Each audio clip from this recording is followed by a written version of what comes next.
Anyone fascinated by the natural world has probably wondered why some animals have such strange-looking sense organs. The elephant with its huge ears, the antennae of a butterfly, which up close look like feathers, the snake with its split tongue. And what about less obvious enhancements, like the sensory cells on a crocodile's skin? Surely these evolutionary traits aren't just for decoration. In fact, the size, shape, and location of these animal sense organs is all for a purpose. And just like us, animals rely on their senses to communicate with each other, find their way around, stay safe, and most importantly, to find food. When you see how superior some animal senses are compared to those of humans, you might wonder how we ever managed to stay on top of the food chain. Animal super senses. You won't believe what's possible.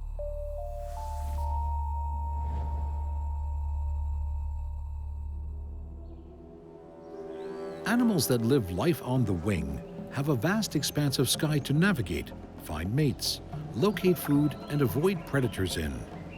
Living in this aerial realm requires a unique set of senses, specialized to cope with life above ground.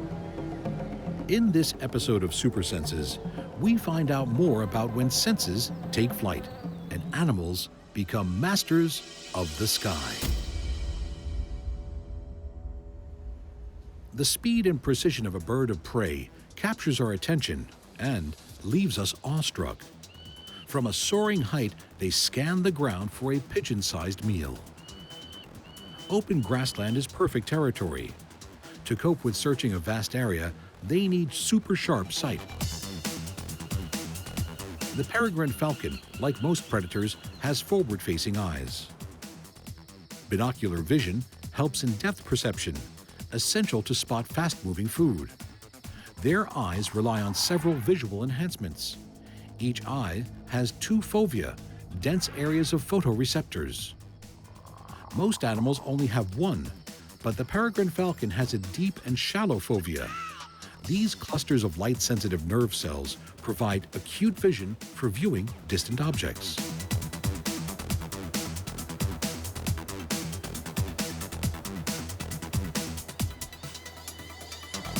Their favored prey are medium-sized birds. They mark their target from a height of 1,500 meters.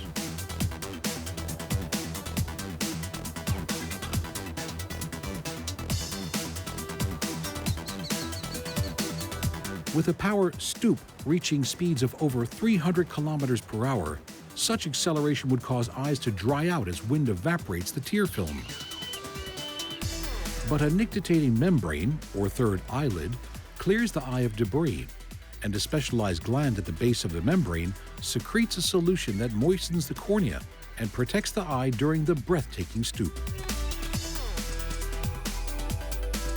As an aerial sniper, the peregrine falcon is a sight to behold. When a meal is spotted, the predator stoops, with wings folded close to the body. It's the perfect shape for dive bombing.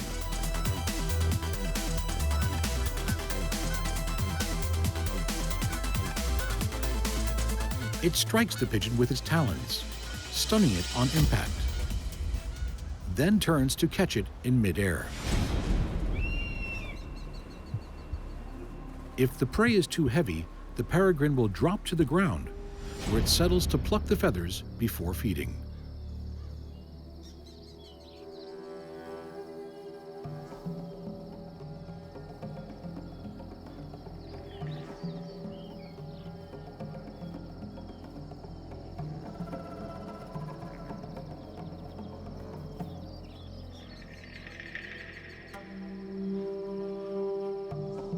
With such formidable vision, the falcon's prey stands little chance of escape.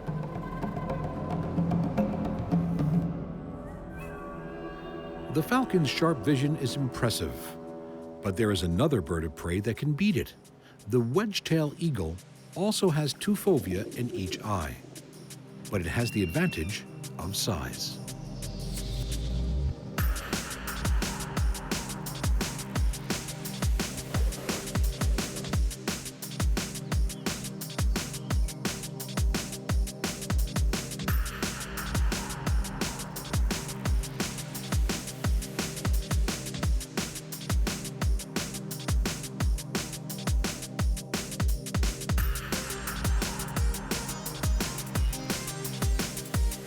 It's Australia's largest bird of prey. The wedgie, as it's known, has the keenest vision of any animal, and their eyes, relative to body size, are huge.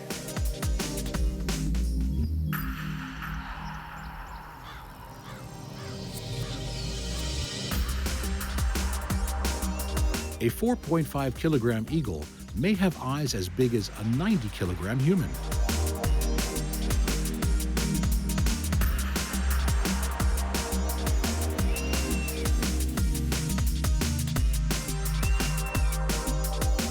Sporting a 2-meter-long wingspan, this raptor truly is Lord of the Skies.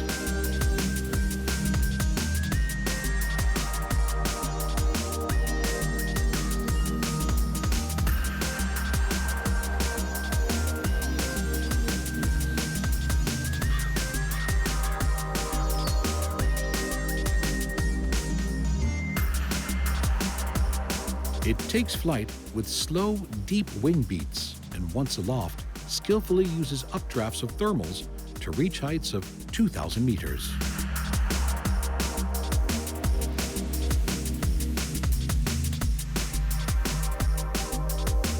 Such powerful wings are put to good use, as it hunts by soaring above the open country, looking for rabbits and wallabies.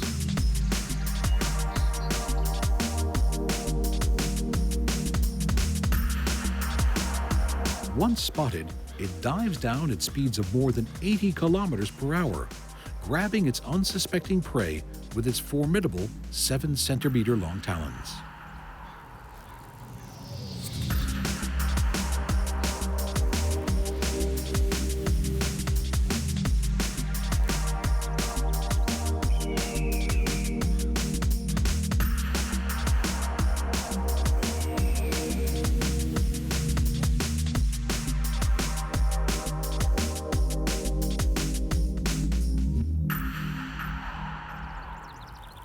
Big, beautiful, and predatory, birds of prey get our attention.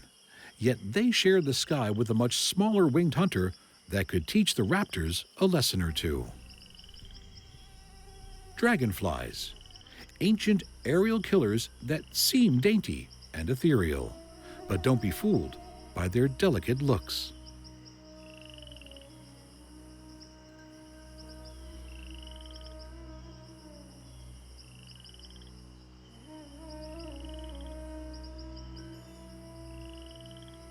New research suggests that the dragonfly may well be the most brutal and effective predators in the animal kingdom.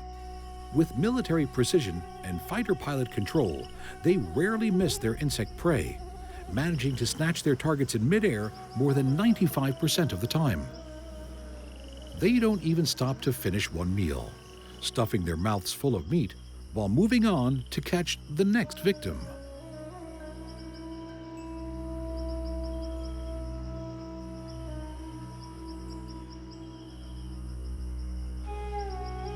They can fly backwards, change direction in midair, and hover for up to 1 minute. What makes the dragonfly such an effective hunter? Dragonflies have multifaceted or compound eyes and, along with bees, have the largest eyes of any insect.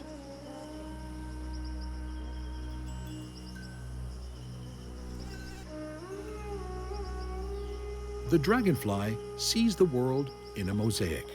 They have more light-sensitive proteins, called opsins, and this allows them to see colors that are beyond human visual capabilities, such as ultraviolet light.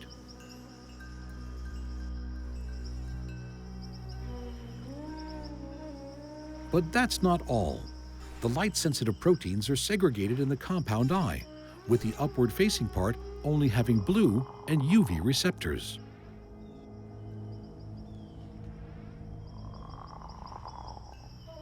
It's thought it gives a special advantage to hunting dragonflies, as the sky appears to be very bright, providing a clear background against which their small, moving prey can be more easily detected.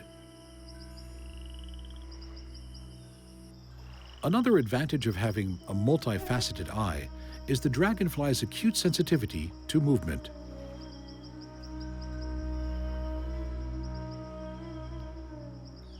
Their supersense eyes make the dragonfly the stone-cold serial killer of the skies.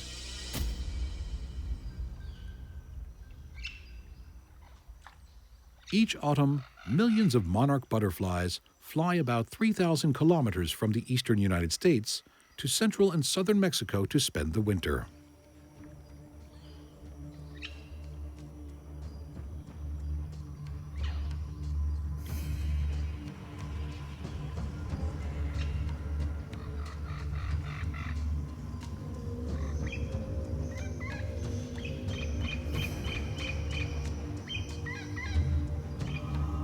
The monarch's migration is one of the most spectacular sights in nature.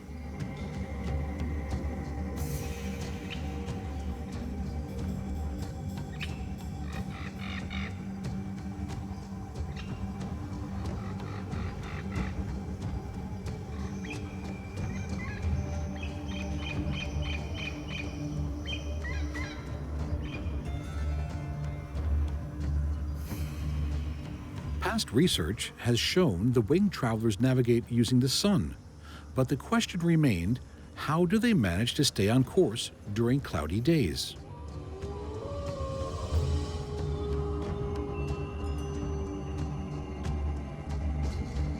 The answer lay, once again, in the ultraviolet realm of the sky.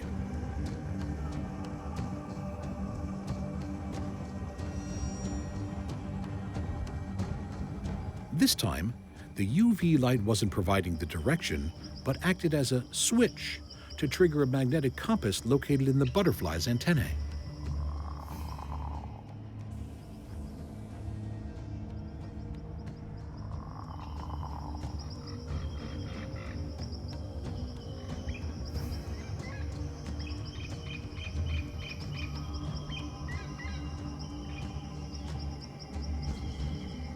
Researchers have found that light-sensitive molecules in the antennae are turned on by ultraviolet light, the wavelength that peaks during summer.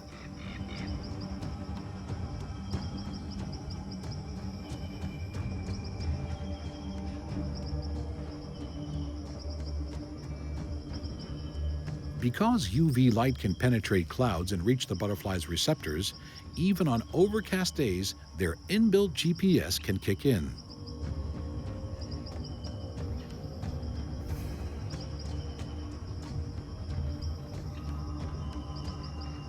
This magnetic compass may serve as a backup navigation system to keep the butterflies on track when they can't see the sun.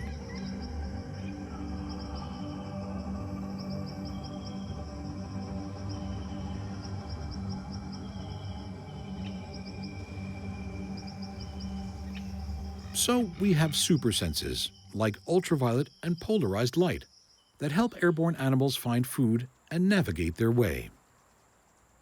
They are all about what can be seen of the wide blue sky that animals can use.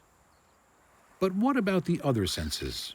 The sense of smell responds to airborne chemicals, but in the expanse of sky, are the molecules too dispersed? Modern birds are known more for their flying abilities and their sense of vision and balance than for their sense of smell. But some bird species still rely on smell to search for food or navigate over large areas. And recent research suggests that they may have inherited this from the dinosaurs. New World vultures, like the black vulture, live in the warm and temperate areas of the Americas.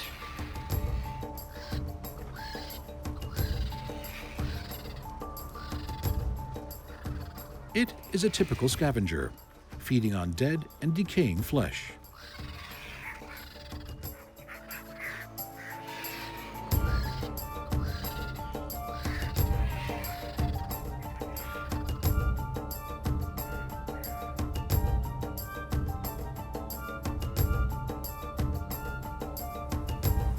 And it soars high above the ground, looking for its next meal.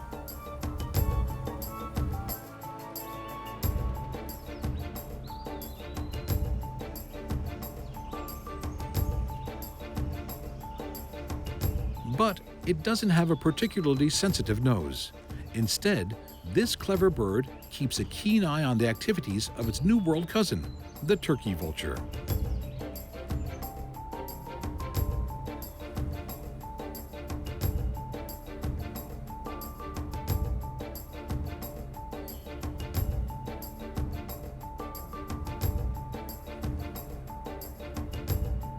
Turkey vultures can be seen circling effortlessly high in the sky. They are easily recognized by their red, featherless heads.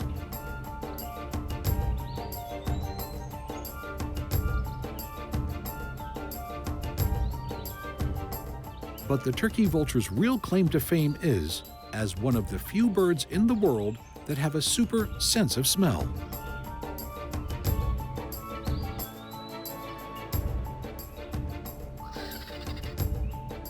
Experts estimate that they can detect the scent of rotting flesh in concentrations as tiny as a few parts per billion in the air, and are able to sniff out a dead critter more than a mile away.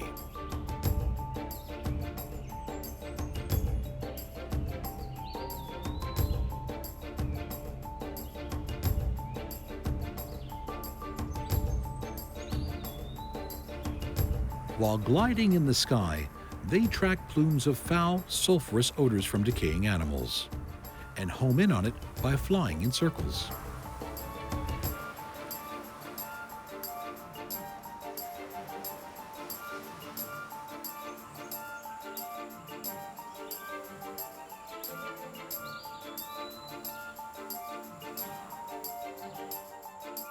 Watching closely is the black vulture, lacking in the sense of smell department, but smart enough to watch the turkey vultures find the food, and then follow when the time is right.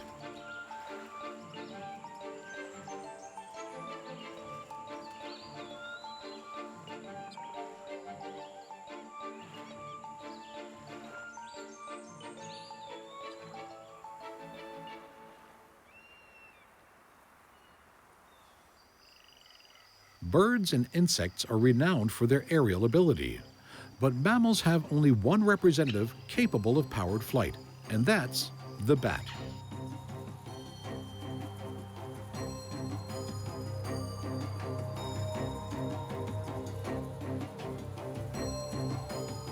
Like other animals, their senses are adapted to deal with life above ground.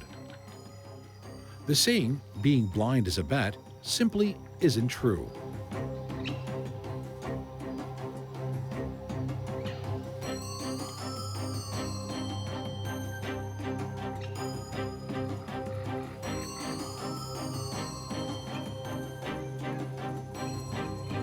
The bat world is made up of microbats and megabats. Microbats hunt for insects at night using echolocation, and yes, their eyes are small. But the bigger megabats have larger eyes. They don't echolocate, but forage at night for nectar and fruit, which they find with their acute sense of sight and smell.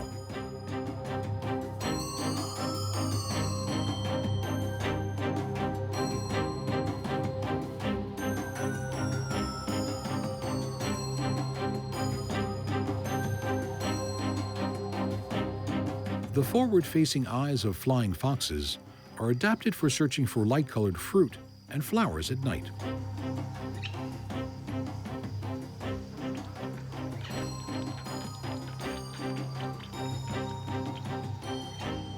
Flying foxes see well during the day, too. Their daytime roosts are in large open treetops, very visible to passing predators.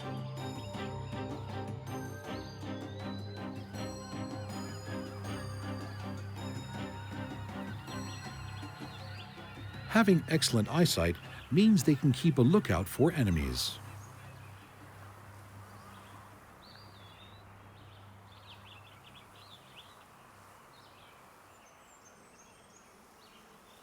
The sense of smell also plays an important part in finding food for fruit bats.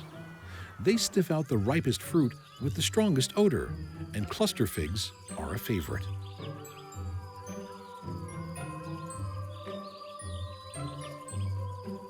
Flying foxes are very good climbers. Using their wrists and thumb claw to grip, they crawl across branches to forage.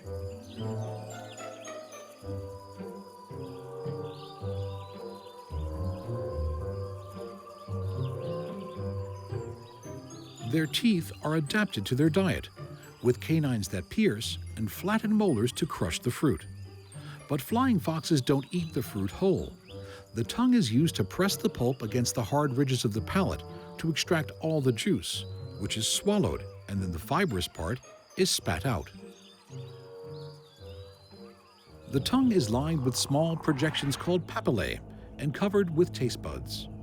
Flying fox tongues are so specialized, with different types of papillae and taste buds reflecting feeding behavior, that each species can be identified by tongue morphology alone.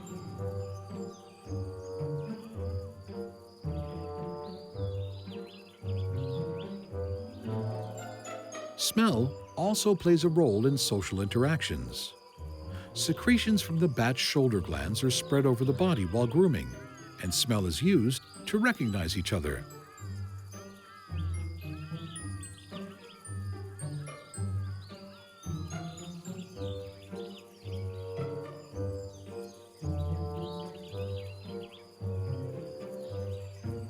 Males rub their scent onto tree branches in the colony to mark a territory and to attract passing females.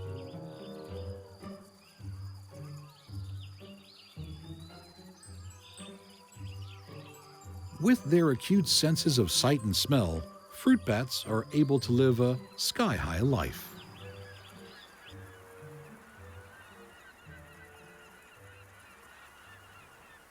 In the desert of Australia's interior, thousands of pelicans seem to miraculously appear at a vast saltwater lake. It is a wonder of the Australian outback.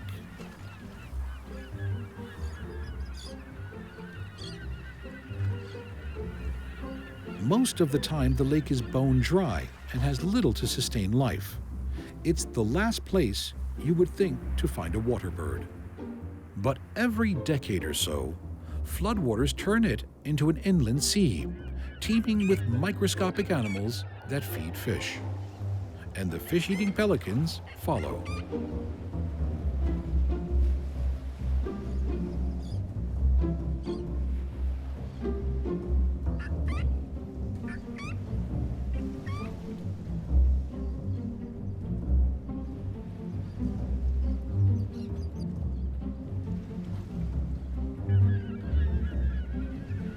It's here the lakes support 10,000 pelicans breeding a new generation.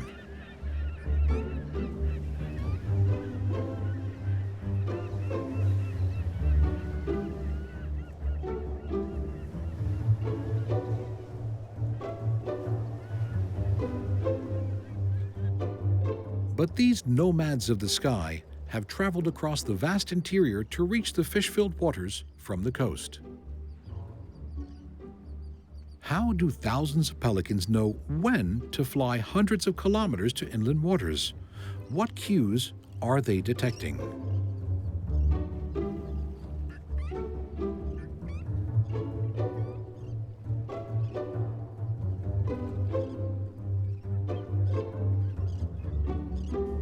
Bird talk, inbuilt magnetic compasses, and the ability to hear vibrations from long distances are just three theories which try to explain why the birds migrate when they do, but there's no evidence.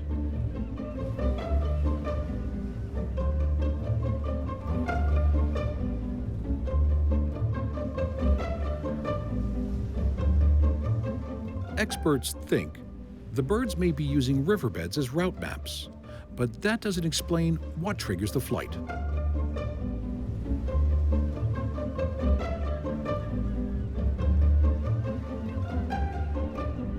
So the mystery of the lake ear pelicans continues to baffle scientists.